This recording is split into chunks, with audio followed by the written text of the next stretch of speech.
नमस्कार बंधुरा मा मीडियाटेक चैनेले आपनादेर सकलके स्वागत। और आमी सोमेंद्र गड़ाई आमी आज चले एसेछि बाँकुड़ा जिलार बिहारीनाथ जो मंदिर रयेछे तार अपोजिटे बिहारीनाथ पहाड़ेर मध्य अवस्थित पहाड़ी बाबार आश्रमे।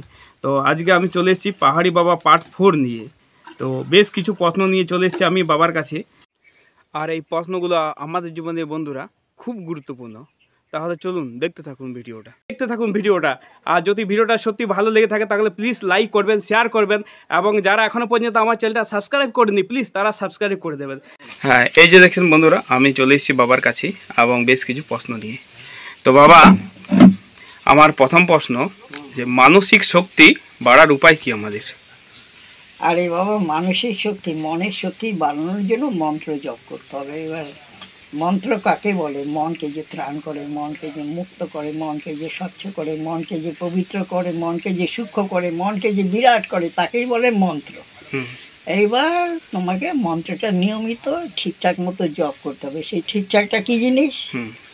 সকালবেলা ঘুম থেকে উঠলে পায়খানা পেশাব যা করলে পেট পরিষ্কার করে আসলে, তারপরে এইবার চান টান করে আসলে, তারপরে পরিষ্কার পরিচ্ছন্ন জামা কাপড় পরে তুমি যেই ঠাকুর দেবতাকে মানো বা না মানো, যাক একটা কিছু তো হবেই, তা সেখানে একটু ধূপ ধুনা জ্বালিয়ে টালিয়ে তারপরে সেখানে বসে এবার ওং নমঃ শিবায় জপ করবে, নাকি ওং নমঃ কালী করবে, নাকি ওং নমঃ ব্রহ্মা করবে, নাকি ওং নমঃ বিষ্ণু করবে, নাকি ওং নমঃ রাধাকৃষ্ণ করবে, নাকি ওং নমঃ হর পার্বতী করবে, তোমার যেইটাকে ভালো লাগে। রামকৃষ্ণদেব বলেছে যত মত তত পথ। এটা একটাই শক্তি, এক ব্রহ্ম দ্বিতীয় নাস্তি, একজন ছাড়া কিছুই নাই। এইবার তুমি যেই মন্ত্রই জপ করো, মন্ত্র জপ করলে তোমার মনকে ক্লিন করবে, পরিষ্কার করবে। মন পরিষ্কার হলে মনের জোর বেড়ে যাবে। মনের জোর বাড়াটাই তো এখানে কারবার। আর সারা পৃথিবীর যা কিছু হচ্ছে সব মনের মধ্যে আগে হয়। মানে কেউ চুরি করতে গেলেও আগে ভাবে আমি চুরি করব, তারপরে সেটা ভাবতে স্ট্রং হওয়ার পরে তারপরে সে চুরি করে। আর কারো যদি মনে করে যে আমি কিছু টাকা দান করব, কিছু কম্বল দান করব, সেটাও তার মনের মধ্যে আসে। মনের মধ্যে আসার পরে কিছুদিনও ভাবে, কয়েক ঘন্টা ভাবে, তারপরে সেটা স্ট্রং হওয়ার পরে তারপরে সে দান করতে যায়। এরকম করে আমি এক রসগোল্লা খাবো, সেইটাও মনের মধ্যে আগে আসবে আমি রসগোল্লা খাবো। তারপরে না রসগোল্লার দোকানে গিয়ে রসগোল্লা কিনে খাবে বা চুরি করে খাবে, যাই হোক করবে তো। মানে আবার রবীন্দ্রনাথের কবিতার কথাই বলো বা গানের কথাই বলো, সেগুলি ওর মনের ভিতর থেকে এসছে। আবার বিবেকানন্দের ভাষণবাজি সব মনের ভিতর থেকে এসছে। নেতাজি সুভাষের বিপ্লবের ভাবনা ওর মনের ভিতর থেকে এসছে। মানে পৃথিবীর সমস্ত খেলাটাই মানুষের মনের মধ্যে আগে হবে, তারপরে সেটা অ্যাকশনে যাবে। বুঝতে পারলে তো? তাই মনকে স্ট্রং করার জন্য, মনকে পবিত্র করার জন্য তোমাকে মন্ত্র জপ করতে হবে। আর মন্ত্র জপ করা হলেই তোমার মনের ভিতরে ধীরে ধীরে শক্তিও সঞ্চার করবে। মানে পরিষ্কার হয়ে গেলেই তো এটার মধ্যে খেলাটা অন্যরকম হতে শুরু করবে। বুঝতে পারলে তো? আর যদি এটা নোংরা থাকে এটা কিছুই হবে না। বুঝতে পারলে তো? হ্যাঁ বাবা, খুব ভালো। আর দ্বিতীয় নম্বর প্রশ্ন, যারা নেগেটিভ মাইন্ডের মানুষ, একটুতে যারা ভয় পেয়ে যায়, তো তাদের কি পজিটিভ মাইন্ড করার কোনো উপায় আছে? একদম, মন্ত্র জপ করলেই মনের শক্তি বাড়লেই নেগেটিভ ভাব কেটে যাবে। আর না পারবো না কথাটা বললে হবে নাকি? সেই ছোটবেলা একটা রবার্ট ব্রুস না কার একটা গল্প পড়েছিলাম না, একবার না পারিলে দেখো শতবার। বারবার চেষ্টা করতে হবে তোমাকে। একবার তুমি ফেলিওর হলেই যে তুমি আর পারবে না তা তো নয়, তোমাকে চেষ্টা করতে হবে। চেষ্টাই যদি তুমি ছেড়ে দাও আমার দ্বারা হবেই না, আমি পারবোই না, তুমি যদি আগেই ওয়াক ওভার দিয়ে দাও তাহলে তার কিছু হবে না। তোমাকে ময়দানে নেমে লড়াই করতে হবে। লড়াই করতে গিয়ে একবার পারলাম না, আরেকবার লড়বো, তারপরে হবে। তাই মনের নেগেটিভ ভাব মানে আমি পারবো না, আমার দ্বারা হবে না, এই কথাটা মনের মধ্যে রাখতে হবে না। মানুষ সব পারে। মানুষ চাঁদে যায়, মানুষ হিমালয়ের চূড়ায় যায়, মানুষ সাঁতরে সমুদ্র ইংলিশ চ্যানেল পার করে, মানুষই সব করে। তাই তুমি পারবে না কেন? তুমিও তো একটা মানুষ, তুমি তো আর একটা গাধা না, তুমি ঘোড়াও না, তুমি তো মানুষ। তা তুমি পারবে না কেন? করলেই পারবে, চেষ্টা রাখতে হবে, তোমাকে চেষ্টা করতে হবে। আর সেটাকে করলেই হবে, না করলে না হওয়ার কোনো কারণ নেই। তো বাবা, আমার 3 নম্বর প্রশ্ন, এই ধরুন আমাদের যে মনে আমাদের কিন্তু সবসময় চিন্তা থাকেই, কারো কম কারো বেশি। তো আমাদের মন থেকে যে চিন্তা মুক্ত যেটা বলছি, মানে মন থেকে চিন্তা মুক্ত করার উপায় কি? সে একই ব্যাপার, মন্ত্রকে জপ করলে মনের মধ্যে যে খারাপ ভাবনাগুলো আসবে সেগুলির প্রেশার কমবে। দেখো সব ভাবনাগুলি তো মনের মধ্যে খেলা করছে, চিন্তাটাও তো তোমার মনের মধ্যে গিয়ে ঢুকে খেলা করছে, একটা ভাইব্রেশন, একটা তরঙ্গ গিয়ে মনের মধ্যে ঢুকে যাচ্ছে। তুমি যদি তোমার মনের মধ্যে একটা হরি হরি ভাবকে ঢুকাই দিতে পারো, তাহলে তো হরি হরি ভাবেই তোমার মনটাকে কভার করে রাখলো, তাহলে অন্য চিন্তা আসবে কেন? এই যে লোকে বলে আমি জব করতে গেলে অন্য চিন্তা এসে যায়, ব্যাপারটা কি? মানে তুমি ঝিমাইতে থাকলে তো অন্য চিন্তা আসবেই। তোমাকে দ্রুত গতিতে ওম নমঃ শিবাই জপ করো, আর ওম নমঃ কালী বলো, আর ওম নমঃ বিষ্ণুই বলো, ওম নমঃ লক্ষ্মী বলো, ওম নমঃ নারায়ণই বলো, যা বলবে দ্রুত গতিতে করতে হবে, যাতে ওর মধ্যে অন্য কোনো তরঙ্গ ঢুকে না যায়। সেই বন্দোবস্তটা তোমাকেই করতে হবে, বুঝতে পারলে? বাস এই তো কথা। আর যেটা বাবা আমার 4 নম্বর প্রশ্ন, যে শরীরকে আমরা ভালো রাখবো কিভাবে? ভালো রাখার উপায় কি? শরীরকে ভালো রাখার জন্য তুমি নিয়মিত রূপে খাবার খাইতে হবে, নিয়ম রূপে চান করতে হবে, একটু এক্সারসাইজও করতে হবে। মানে যেই যোগার কথা বলা হয়, অষ্টাঙ্গ যোগের কথা বলা হয়, আসন প্রাণায়াম প্রত্যাহার ধ্যান ধারণা সমাধি, এগুলি তো বলাই হয়। তাই তুমি ফিজিক্যাল ফিটনেসের জন্য ফিজিক্যাল বডিকে একটু মিনিমাম এক্সারসাইজ করবে, ফুটবল খেলবে, ক্রিকেট খেলবে, ব্যাডমিন্টন খেলবে, বুঝতে পারলে? আর খেলাধুলা করবে, আর সহজ পাচ্য খাবার খাবে। যেই খাবারটা তোমার পেটে গেলে হজম হয় না, সেটাকে কেন পেটের মধ্যে প্রেশার তৈরি করে? সেই প্রেশারটা তৈরি না করে যেই খাবারগুলি তোমার পেটে গেলে হজম হয়, তুমি সেটাই খাবে। তাহলেই তো তোমার শরীর, মানে খেলেই তো হবে না, সেটাকে হজম করে তোমাকে আবার আউটও করতে হবে। সেটা পেটের ভিতরে জাম খাইলে তো আর হবে না। তাই তোমাকে খাবারটা নিজেকেই চয়েস করতে হবে, যে ভেবে চিন্তে খেতে হবে যে এই খাবারটা আমার পেটে গিয়ে সহ্য হয় না, তো এটা খাবে না। এরকম করে শরীর সুস্থ থাকবে। বাবা 6 নম্বর, যে আমাদের দৈনন্দিন জীবনে সংক্ষিপ্ত আহারের ব্যাপারে আপনার মতামত কি?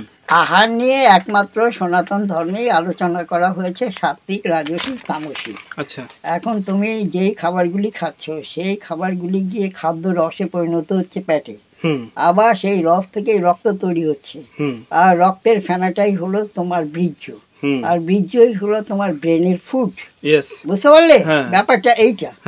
এখন তুমি যদি সাত্বিক ধরনের আহার গ্রহণ করো, তাহলে তোমার সাত্বিক রস তৈরি হবে, সাত্বিক রক্ত তৈরি হবে, সাত্বিক বীর্য তৈরি হবে, ব্রেনের মধ্যে গিয়ে সে কাজ করবে।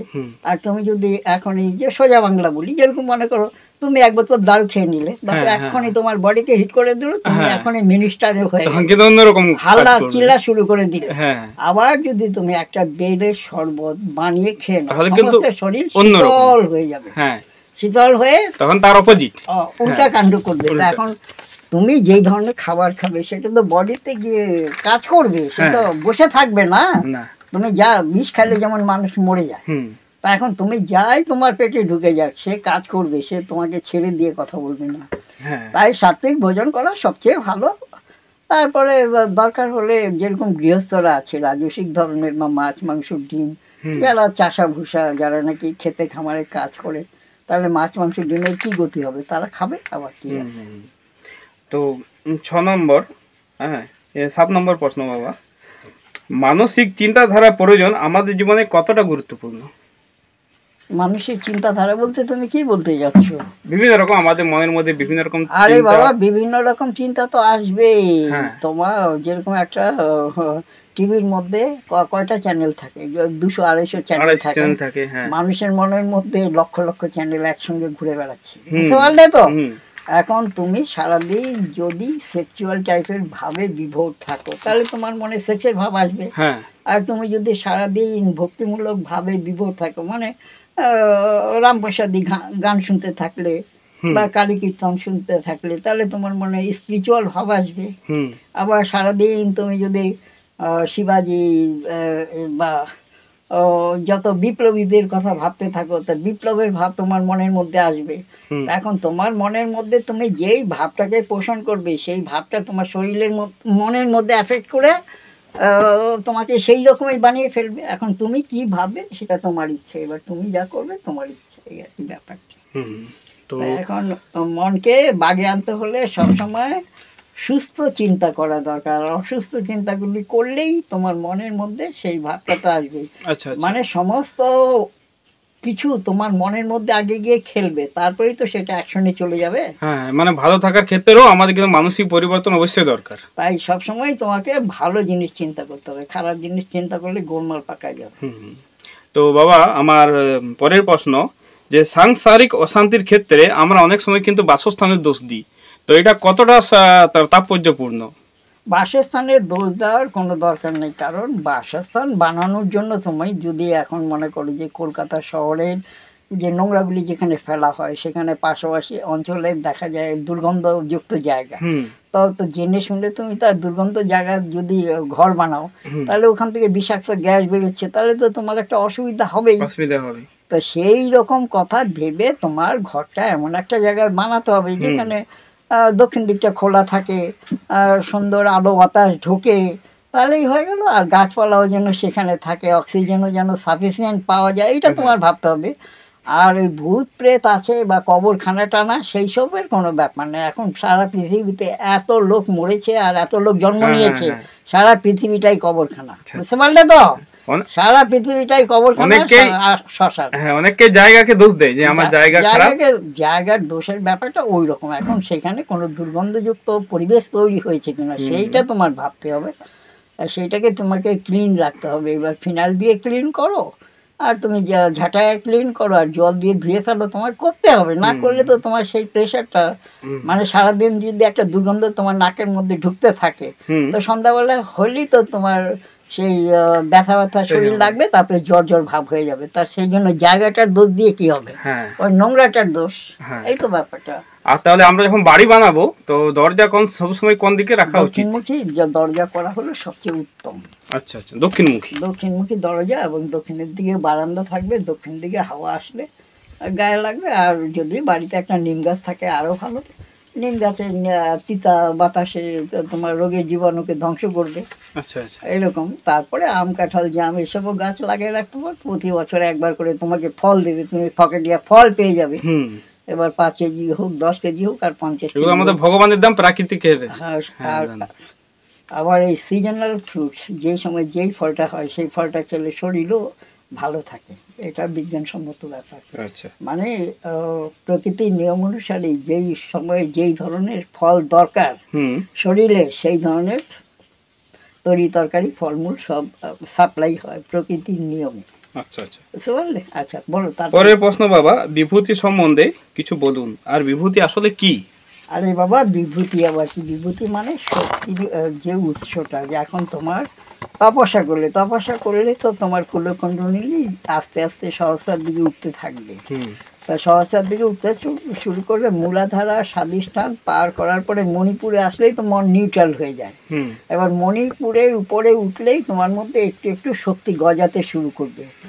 আচ্ছা, তা অনাহাতে গিয়ে শক্তি একটু গজালো, তারপরে বিশুদ্ধাস আসলে আরো শক্তি গজাবে, তারপরে আজ্ঞাতে গেলে আরো শক্তি গজাবে। সেই শক্তিটাকেই লোকে বিভূতি বলে থাকে। আচ্ছা, তা এখন বিভূতি তোমাকে খুঁজতে হবে না, বিভূতি নিজে নিজেই আসবে। তোমার চক্র যত উঠতে থাকবে তখন তোমার মধ্যে শক্তিটা আপনি থেকেই আসবে, আর লোকে মনে করবে এই অবতার হয়ে গেছে, এর মধ্যে অনেক শক্তি এসে গেছে, এই হয়ে গেছে, সেই হয়ে গেছে, এইসব ভাববে।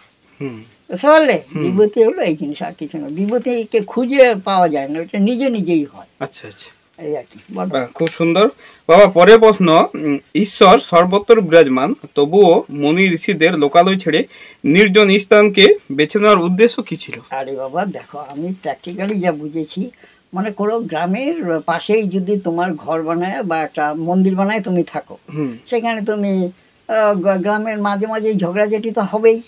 হ্যাঁ, পাড়ায় পাড়ায় ঝগড়া হবে, বউয়ে বউয়ে ঝগড়া হবে, লোকে লোকে ঝগড়া হবে। তো সেই কাউতালটা তো তোমার কানে যাবে, সেই কাউতালে তুমি ডিস্টার্ব হবে। তাই তুমি যদি গ্রাম থেকে বাইরে দূরে গিয়ে একটা ফাঁকা জায়গাতে ঘর বানাও, যেরকম এখন আমি এখানে আছি, এই চারিদিকের গ্রামে কি ঝগড়া হয় সেটা তো আমার কানে আসে না, আমি আমার মতো আছি। কিন্তু আমি যদি কোনো গ্রামের কোনাতে কেউ আমাকে একটা জায়গা দিত, সেখানে ঘর বানাইতাম, তো গ্রামের সমস্ত গ্যাঞ্জাম আমাকে আমার কানে সব আসবে, কানে আসতো। হ্যাঁ প্লাস আবার এই ঝগড়া হয়ে গেছে আপনি বিচার করে দিন, হ্যাঁ হ্যাঁ হ্যাঁ এইসব নানা কাণ্ড আমাকে করতে হতো। হ্যাঁ। তা এখন একটু যদি নাকি মানে সেফ সাইডে থাকা যায় হুম। তাহলে মোটামুটি ভাবে ভালো হয়।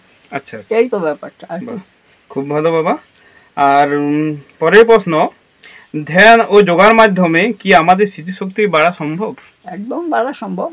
সাধারণ আরো প্রশ্ন আছে নাকি, নাকি এই অবধি না, শেষ? আরেকটি আছে, শেষ প্রশ্ন যাব এরপরে।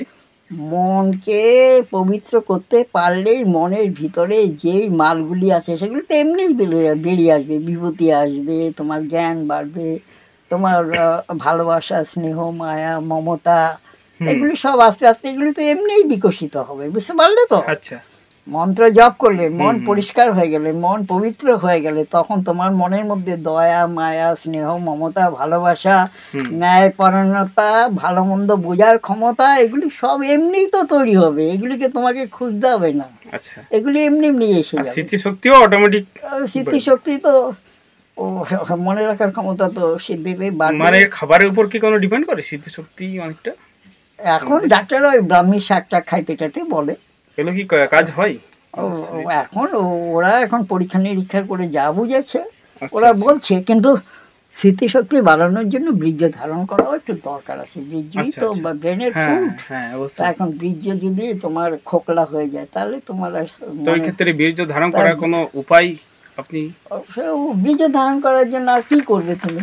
তোমার খাবার টাবারের উপরে কন্ট্রোল করলেই হয়ে যাবে, আর একাদশী পূর্ণিমার সময় একটু উপাস টুপাস মারবে, তাহলেই হবে। আবার কি আছে? আচ্ছা আচ্ছা। আর নিজেকে সেক্সুয়াল ভাব থেকে দূরে থাকবে, তাহলে তোমার সেক্সের ভাব জাগলেই না বীর্য নষ্ট হবে। হ্যাঁ হ্যাঁ। আর সেক্সের ভাব না থাকলে বীর্য নষ্ট হতে যাবে কেন? এই তো কথা। তো পরের প্রশ্ন বাবা, শেষ প্রশ্ন, সুসন্তান জন্মানোর ক্ষেত্রে ধর্মীয় মতে একজন অন্তঃসত্ত্বা মহিলার পালনীয় বিষয়গুলি কি কি? দেখো বাবা, গরুকে দেখেছো তো? হ্যাঁ। একবার হাম্বা হাম্বা করে ডাকতে শুরু করে, এবার পেটে বাচ্চাটা ঢুকে গেলে তারপরে তার হাম্বা হাম্বা করে না? অবশ্যই। তারপরে একদম বাচ্চা হওয়া অবধি শান্তই থাকে। হ্যাঁ। আর মুরগিকে কি হয়, দেখা যায় কি মুরগি, একটা মুরগা মুরগির উপরে চড়তেই থাকে, 1-2-3 মিনিট পরে পরেই চড়তে থাকে। তো মানুষকে মুরগির মতো নয়, মানুষকে গরুর মতো হইতে হবে। যখন সন্তানটা মানুষের পেটে, মানে কোনো মহিলার পেটে ঢুকে গেল, তো তখন স্বামী স্ত্রী একদম ভাই বোনের মতো ঘুমানো দরকার, আর সেক্সুয়াল এনজয়মেন্ট করার কথা চিন্তাও করতে নাই। তারপরে বাচ্চাটা হওয়ার পরে অন্তত পক্ষে 1 বছর ছাড় দিয়ে দাও, তারপরে সেই মহিলার শরীর টরিল সব ঠিক হয়ে গেল, ফিট হয়ে গেল, তারপরে তারও ইচ্ছা জাগবে, তোমারও ইচ্ছা জাগবে, তারপরে সেক্সুয়াল এনজয়মেন্ট করবে। এই তো সোজা বাংলা কথা। আর যখন উনি প্রেগনেন্ট থাকবেন সেই সময় কি ঈশ্বরের সাধনা, চিন্তাধারা কি একটু পাল্টানো দরকার? এখন মানুষের মনের মধ্যে যে ভাবটা তৈরি হবে, সেই ভাবটাই তো তার বাচ্চার মধ্যে এবং সবার মধ্যেই সেটা হয়। তুমি যদি সারাদিন খালি লোকের সঙ্গে ঝগড়া করতে থাকো, তো সেই ভাইব্রেশনটা তোমার বডিতে থাকবে না।